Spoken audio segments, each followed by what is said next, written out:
Hi guys, మనం ఇక్కడ టైంకి ఫుడ్ అయినా తింటున్నాం కానీ గాజాలో తినడానికి తిండి లేక జనాలు చచ్చిపోతున్నారు. ఎందుకో నేను చెప్తా వినండి.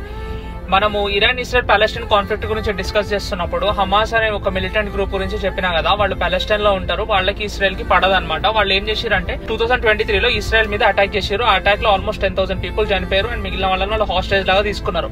దీనికి కోపంగా రిటాలియేట్ అయితే ఇస్రాయల్ వాళ్ళు ఏం చేశారు అని చెప్పేసి అంటే ఈ గాజా మీద అటాక్ చేసి అక్కడ ఉన్నాయన్ని డిస్ట్రాయ్ చేశారు. వేర్ హౌస్ లు కానీ, ఫుడ్ సప్లైస్ కానీ, మెడికల్ ఫెసిలిటీస్ అన్ని డిస్ట్రాయ్ చేసి అక్కడ ఏదైనా మెడికల్ ఎయిడ్స్ పోవడానికి కూడా వీళ్ళు ఛాన్స్ లేకుండా చేశారు అనమాట. సో జనాలందరూ అసలుకి తిండి లేక చచ్చిపోతున్నారు చాలా మంది. అండ్ అక్కడ ఏ తిండి దొరకక ఆల్మోస్ట్ ఏది గ్రాస్ తిని బతుకుతారు మచ్చా. ఇప్పుడు సిచ్యువేషన్ అంత వరస్ట్ ఉంది అండ్ చాలా మంది చనిపోతున్నారు కూడా. దీని గురించి ఎవరు ఏ కంట్రీ మాట్లాడదు. ఎందుకని చెప్పేసి అంటే ఎవరు ఏ పాయింట్ ఆఫ్ వ్యూ నుంచి చూసుకున్నా కూడా వాళ్ళు కరెక్టే అనమాట. సో ఎవరు ఏ సైడ్ తీసుకోవట్లే, కానీ at the end of the day మనుషులు చచ్చిపోతున్నారు. సో దీని గురించి మనం అవేర్నెస్ స్ప్రెడ్ చేయాలి.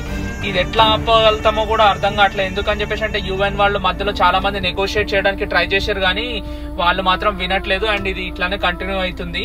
ఇట్లానే కంటిన్యూ అయితే ఇంకా చాలా మంది మన కళ్ళ ముందే చనిపోతారు అనుకుంటా.